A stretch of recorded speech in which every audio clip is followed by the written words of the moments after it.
पुण्यामध्ये आज जरांगेंची शांतता रॅली पार पडणार आहे। सोलापूर, सांगली, कोल्हापूर आणि साताऱ्यानंतर जरांगे पुण्यामध्ये येत आहेत। जरांगेंकडनं विधानसभेसाठी प्रत्येक जिल्ह्यामध्ये चाचपणी केली जाते आणि त्याच पार्श्वभूमीवरती जरांगे पाटील यांची आज पुण्यामध्ये होत असलेली शांतता रॅली आणि याच विषयी आपण अधिक बोलूया। पुण्यातनं प्रतिनिधी ज्ञानेश्वर चौतमल सध्या आपल्या सोबत आहेत। ज्ञानेश्वर, जरांगे पाटील आज पुण्यामध्ये येत आहेत, शांतता रॅली पार पडते, कसा उत्साह, कसा प्रतिसाद आज अपेक्षित?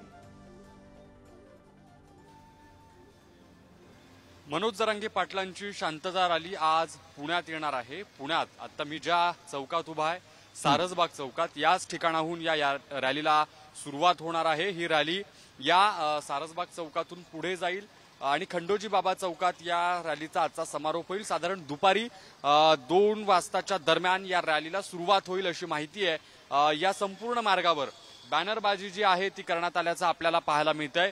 वेगवेगळे फलक, पोस्टर्स, बॅनर्स मनोज जरांगे पाटील यांच्या स्वागताचे या ठिकाणी आपल्याला सारसबाग चौकामध्ये लागल्याचं जसं दिसतंय, तसंच या संपूर्ण रॅलीच्या मार्गावर शेवटपर्यंत असेच बॅनर, मोठी तयारी, वेगवेगळ्या ठिकाणी झेंडे जे आहेत ते लावण्यात आलेले आहेत।